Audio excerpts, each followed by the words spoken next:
Hi everyone, welcome back to my channel. நம்ம இன்றைக்கி என்ன ரெசிபி பார்க்க போகிறோன்னா, ரொம்பவே ஹெல்த்தியான ஒரு ஸ்நாக்ஸ் ரெசிபி தான் பார்க்க போகிறோம். அயன் கண்டென்ட் அதிகமாக இருக்கிற ஒரு ஸ்நாக்ஸ் ரெசிபி தான் நான் இன்றைக்கி உங்களுக்கு செஞ்சு காட்ட போகிறேன். அயன் சத்து கம்மியாக இருக்கிறவங்க டெய்லி இந்த ரெசிப்பியில் ஒரு உருண்டை எடுத்துக்கிட்டிங்கனாலே போதும். வித்தின் 10 டேஸில் உங்களோட அயன் கண்டென்ட் அதிகமாகிறத நீங்கள் கண்கூடாக பார்க்கலாம். எஸ்பெஷலி பார்த்திங்கன்னா ஃபீட் பண்ணுற மதர்ஸ், ப்ரெக்னென்ட் லேடிஸ் அவங்க எல்லாருக்குமே கண்டிப்பாக அயன் கண்டென்ட் ரொம்ப அதிகமாக தேவைப்படும். அவங்களுக்கு மட்டும் இல்லை, அவங்களுடைய குழந்தைங்களுக்கும் அதிகமான அளவில் தேவைப்படும். ஸோ அந்த மாதிரி நபர்கள் இந்த மாதிரி ரெசிப்பியில் டெய்லி ஒரு உருண்டை எடுத்துக்கிட்டிங்க அப்படின்னா கண்டிப்பாக நீங்கள் ரொம்ப ஹெல்த்தியாக ஃபீல் பண்ணுவீங்க. அயன் கண்டென்ட் உங்களுக்கு அதிகமாகவே கிடைக்கும். இந்த ரெசிபியை எப்படி செய்யலான்றதை பார்க்குறதுக்கு முன்னாடி நம்முடைய சேனலை ஃபஸ்ட் டைம் பார்க்குறவங்க இல்லை இன்னும் சப்ஸ்கிரைப் பண்ணாதவங்க இப்போவே கீழே தெரிகிற ரெட் கலர் சப்ஸ்கிரைப் பட்டனை கிளிக் பண்ணி சப்ஸ்கிரைப் பண்ணிக்கோங்க. ஸோ இந்த ரெசிபி எப்படி செய்யலான்றதை பார்க்கலாம் வாங்க. ஒரு கடாயில் ஒரு கிளாஸ் அளவுக்கு நான் வேர்க்கடலை எடுத்திருக்கேன். இதை நம்ம லைட்டாக வறுத்து எடுத்துக்கலாம். ரொம்ப வறுக்கணுன்ற அவசியம் இல்லை. லைட்டாக மொறுமொறுப்பாகிற அளவுக்கு நம்ம லைட்டாக ஃப்ரை பண்ணி எடுத்துக்கலாம். இது நல்லா ஆறின பிறகு இதோடைய ஸ்கின்னை பீல் பண்ணி எடுத்துக்கலாம். இப்போ அதே கடாயில் ஒரு கிளாஸ் அளவுக்கு ராகி மாவு, அதாவது கேழ்வரகு மாவு எடுத்திருக்கேன். நீங்கள் எந்த கப்பில் வேர்க்கடலை மெஷர்மெண்ட் பண்ணி எடுக்கிறீங்களோ அதே கப்பில் தான் எல்லாத்தையுமே நீங்கள் மெஷர்மெண்ட் பண்ணி எடுக்கணும். இப்போ இதை லைட்டாக ஃப்ரை பண்ணியாச்சு.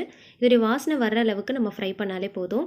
இப்போ இது ஒரு பிளேட்டுக்கு மாற்றி நல்லா ஆற விட்டுறலாம். ஆறினதுக்கு பிறகு ஒரு பவுலுக்கு இதை ட்ரான்ஸ்ஃபர் பண்ணிக்கலாம். இப்போ இதில் ஒரு 1/4 டீஸ்பூன் அளவுக்கு உப்பு சேர்த்துக்கலாம். சேர்த்துட்டு நல்லா மிக்ஸ் பண்ணி விட்டுக்கோங்க. இப்போது இதில் கொஞ்சம் கொஞ்சமாக தண்ணி சேர்த்து நல்லா சப்பாத்தி மாவு பதத்துக்கு நம்ம நல்லா பிசைஞ்சு எடுத்துக்கலாம். இதில் நீங்கள் ஒரேடியாக தண்ணி சேர்த்துறாமல் கொஞ்சம் கொஞ்சமாக தண்ணி சேர்த்து நல்லா சப்பாத்தி மாவு பதத்துக்கு நல்லா சாஃப்டாக பிசைஞ்சு எடுத்துக்கோங்க. அப்போ தான் இந்த ரெசிபி நல்லாயிருக்கும். இப்போ மீடியம் சைஸில் ஒரு உருண்டை போல் பிடிச்சிக்கோங்க.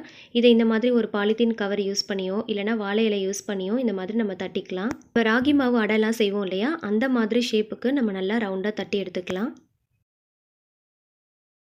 இப்போது ஒரு தோசைக்கல்லை நல்லா ஹீட் பண்ணிக்கோங்க. நல்லா ஹீட் ஆனதுக்கப்புறமா நம்ம தட்டி வச்சுருக்கிற இந்த ராகி மாவை இதில் போட்டு நம்ம சுட்டு எடுக்க போகிறோம். இதை சுற்றியும் நீங்கள் விருப்பப்பட்டிங்கன்னா கீ அப்ளை பண்ணிக்கலாம். அப்படி இல்லைனா நீங்கள் ஆயில் கூட அப்ளை பண்ணிக்கலாம். நான் இது கொஞ்சம் டேஸ்ட் நல்லா இருக்கணும் அப்படிங்கிறதுக்காக லைட்டாக கீ அப்ளை பண்ணியிருக்கேன்.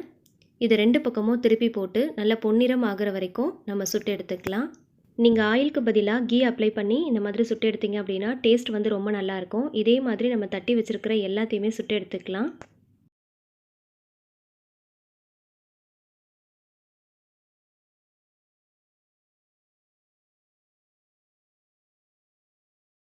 இப்போது அதே கடாயில் 2 டீஸ்பூன் அளவுக்கு கீ ஆட் பண்ணிக்கலாம். கீ நல்லா ஹீட் ஆனதுக்கப்புறமா இதில் கொஞ்சமாக முந்திரி திராட்சையை சேர்த்து நம்ம லைட்டாக ஃப்ரை பண்ணி எடுத்துக்கலாம். நீங்கள் எந்த நட்ஸ் விருப்பப்படுறீங்களோ அதை சேர்த்து நீங்கள் லைட்டாக இந்த மாதிரி ஃப்ரை பண்ணி எடுத்துக்கோங்க. இப்போது ஃப்ரை பண்ணி ஸ்கின் பீல் பண்ண அந்த வேர்க்கடலையை நம்ம மிக்ஸி ஜாரில் சேர்த்துக்கலாம்.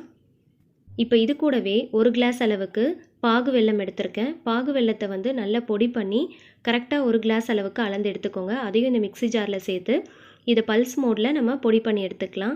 ரொம்ப நைஸாக அரைக்கணுன்றது கிடையாது. ஜஸ்ட் பல்ஸ் மோடில் நீங்கள் இந்த மாதிரி அரைச்சி எடுத்துக்கோங்க. இப்போ அதை வேறு ஒரு பவுலுக்கு ட்ரான்ஸ்ஃபர் பண்ணிவிட்டு அதே மிக்ஸி ஜாரில் இந்த ராகி மாவு அடையை சேர்த்து அதே மாதிரி பல்ஸ் மோடில் நல்லா கொரகொரப்பாக அரைச்சி எடுத்துக்கலாம். ரொம்ப நைஸாலாம் அரைக்கக்கூடாது. பல்ஸ் மோடில் வச்சு இந்த மாதிரி நல்லா கொரகொரப்பாக அரைச்சி எடுத்துக்கோங்க.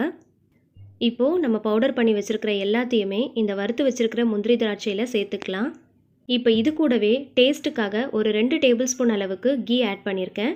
ஆட் பண்ணிவிட்டு ஃபஸ்ட்டு ஒரு கரண்டியால் லைட்டாக மிக்ஸ் பண்ணி விட்டுக்கலாம். இப்போது இதை உங்களுடைய கைகளால் நல்லா அழுத்தி பிசைஞ்சிங்க அப்படின்னா இது நல்லா நம்ம சேர்த்துருக்கிற அந்த வெல்லம் நல்லா உருகி வரும். நமக்கு உருண்டை பிடிக்கிறதுக்கு வசதியாக இருக்கும்.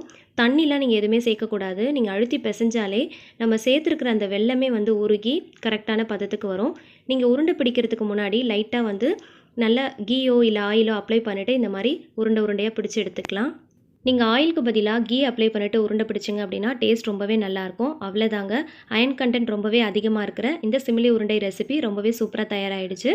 ஸோ இந்த ரெசிப்பியை உங்கள் வீட்டில் இருக்கிற குழந்தைங்கள்லேருந்து பெரியவங்க வரைக்கும் எல்லாருக்குமே டெய்லி ஒரு உருண்டை கொடுத்து பாருங்கள். அயன் கண்டென்ட் வித்தின் 10 டேஸில் அதிகமாகிறத நீங்கள் கண்கூட பார்க்கலாம். முக்கியமாக ப்ரெக்னென்ட் லேடிஸ் அண்ட் ஃபீட் பண்ணுற மதர்ஸ்க்கு இது ரொம்ப ரொம்ப யூஸ்ஃபுல்லாக இருக்கும். இந்த ரெசிப்பியை நீங்கள் செஞ்சு ஒரு ஏர்டைட் கண்டெய்னர் பாக்ஸில் ஸ்டோர் பண்ணி 1 வீக் வரைக்கும் நீங்கள் தாராளமாக யூஸ் பண்ணிக்கலாம். ஸோ ரொம்பவே டேஸ்டியான ஹெல்த்தியான இந்த ரெசிபி உங்கள் எல்லாருக்குமே ரொம்ப பிடிச்சிருக்கும்னு நினைக்கிறேன். கண்டிப்பாக நீங்களும் உங்கள் வீட்டில் ட்ரை பண்ணி பாருங்கள். இந்த வீடியோ உங்களுக்கு பிடிச்சிருந்துச்சுன்னா மறக்காமல் லைக் பண்ணுங்கள். உங்களோட ஃபேமிலி அண்ட் ஃப்ரெண்ட்ஸ் கூட ஷேர் பண்ணுங்கள். மோரோவர் உங்களோட ஃபீட்பேக் அண்ட் சஜஷனை மற்றவங்ககிட்ட ஷேர் பண்ண ஆசைப்பட்டீங்கன்னா கீழே இருக்கிற கமெண்ட் செக்ஷனில் மற்றவங்க கிட்ட ஷேர் பண்ணுங்கள். இந்த மாதிரி இன்னும் நிறைய இன்ட்ரெஸ்டிங்கான ரெசிபிஸ் நம்மளோட சேனலில் அடுத்தடுத்து அப்லோட் ஆக போகுது. அது எல்லாமே நீங்கள் தெரிஞ்சுக்க ஆசைப்பட்டீங்கன்னா நீங்கள் பண்ண வேண்டியது ஒன்று தான். மறக்காமல் இப்போவே நம்மளோட சேனலுக்கு கீழே தெரிகிற ரெட் கலர் சப்ஸ்கிரைப் பட்டனை கிளிக் பண்ணி சப்ஸ்கிரைப் பண்ணிக்கோங்க. பக்கத்தில் இருக்கிற பெல் சிம்பலையும் சேர்த்து கிளிக் பண்ணிக்கோங்க. அப்பதான் நம்ம சேனல்ல வர ஃபியூச்சர் அப்டேட்ஸ் எல்லாத்தையுமே நீங்க மிஸ் பண்ணாம பார்க்கலாம். Thank you so much. Keep watching. Hi friends, welcome back to my channel. இன்றைக்கி வீடியோவில் நம்ம ஒரு ஸ்நாக்ஸ் ரெசிபி தான் பார்க்க போகிறோம். ரொம்ப ஹெல்த்தியான ஸ்நாக்ஸ் ரெசிபி. வீட்டில் இருக்கிற ரொம்ப சிம்பிளான இன்க்ரீடியன்ஸை வச்சு நம்ம ஈஸியாக சட்டுன்னு செஞ்சிடலாம். இந்த ரெசிபியை பார்க்குறதுக்கு முன்னாடி நம்மளுடைய சேனலை இன்னும் நீங்கள் சப்ஸ்கிரைப் பண்ணலைன்னா மறக்காமல் சப்ஸ்கிரைப் பண்ணிக்கோங்க. அண்ட் கூடவே தெரிகிற பெல் ஐக்கனை கிளிக் பண்ணி அதில் ஆல் அப்படின்ற நோட்டிஃபிகேஷனும் கிளிக் பண்ணி வச்சுக்கோங்க. அப்போ தான் நான் வீடியோஸ் போடும்போது உங்களுக்கு நோட்டிஃபிகேஷன் வரும், நீங்கள் மிஸ் பண்ணாமல் பார்க்கலாம். ஸோ இந்த ரெசிபி எப்படி செய்யலாங்கிறத பார்க்கலாம் வாங்க. இப்போ ஒரு பாத்திரத்தில் நான் 1/2 கப் அளவுக்கு நாட்டு சக்கரை சேர்த்துருக்கேன். நாட்டு சக்கரைக்கு பதிலாக நீங்கள் வெல்லம் கூட சேர்த்துக்கலாம். எந்த கப்பில் நீங்கள் நாட்டு சக்கரை வெல்லம் நீங்கள் சேர்க்குறீங்களோ அதில் 1/2 கப் அளவுக்கு நீங்கள் தண்ணி ஆட் பண்ணிக்கோங்க. இப்போ இதில் ஒரு ஏலக்காவை தட்டிட்டு சேர்த்துருக்கேன். இதை சேர்க்கறதுனால நல்ல ஃப்ளேவராக இருக்கும். இது கூட ஒரு பிஞ்ச் அளவுக்கு சால்ட்டு சேர்த்துக்கலாம். இப்போ இதை நல்லா கலந்து விட்டுக்கலாம். இதுக்கு பாகுபதம்லாம் எதுவுமே தேவையில்லை, நல்லா கொதிச்சு வரணும். நான் நாட்டு சக்கரை சேர்த்துருக்கிறதுனால வடிகட்டலை. இதை நீங்கள் வெல்லம் இல்லை கருப்பட்டி இந்த மாதிரி சேர்க்குறீங்க அப்படின்னா வடிகட்டி எடுத்துக்கோங்க.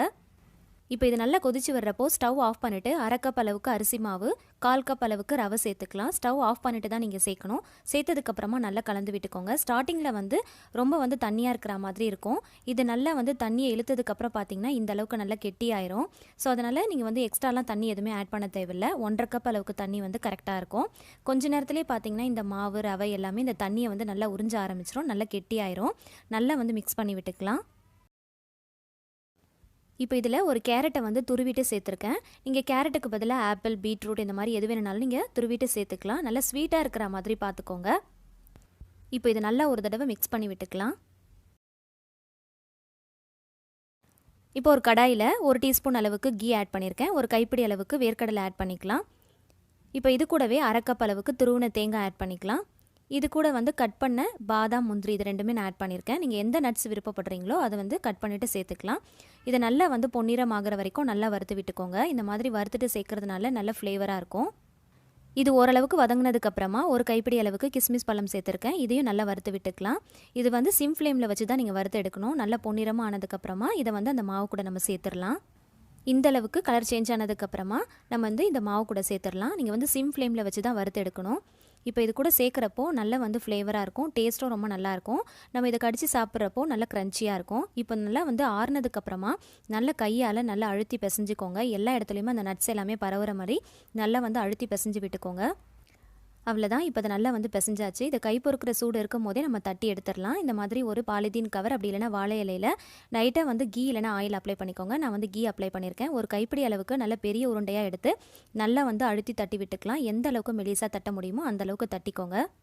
இதை தட்டுறப்போ சுற்றியும் விரிசல் இல்லாமல் பார்த்துக்கோங்க. நம்ம அப்போ தான் வேக வச்சு எடுக்கிறப்போ அது உடையாமல் இருக்கும். இப்போது இது அப்படியே 2 எட்ஜஸும் ஜாயின் ஆகிற அளவுக்கு லைட்டாக அழுத்தம் கொடுத்தீங்கனாலே போதும், அழகாக ஒட்டிக்கும். இப்போ இதே போல் எல்லாத்தையுமே நம்ம தட்டி எடுத்துக்கலாம். நீங்கள் தட்டுறப்போ கார்னரில் நட்ஸ் வந்துச்சு அப்படின்னா அதை எடுத்து சென்டரில் வச்சு நல்லா ப்ரெஸ் பண்ணிக்கோங்க.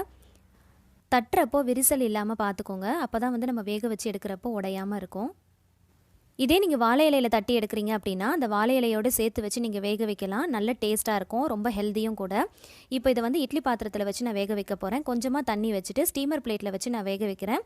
நீங்கள் இட்லி பிளேட்டில் கூட வச்சு வேக வச்சுக்கலாம். மூடி போட்டு ஒரு 10 நிமிஷத்துக்கு சிம் டு மீடியம் ஃப்ளேமில் வச்சு வேக வச்சு எடுத்துக்கலாம். இப்போ 10 நிமிஷம் ஆயிடுச்சு. ஓப்பன் பண்ணி பார்க்கலாம். அடை நல்லா வெந்து வந்திருக்கு. இதை இப்போ வெளியில் எடுத்து வச்சுட்டு உடனே எடுத்துடாமல் நல்லா ஆறுனதுக்கப்புறமா ஒரு பிளேட்டுக்கு மாற்றிக்கோங்க. அப்போ தான் ஒட்டாமல் நல்லா உடையாமல் வரும்.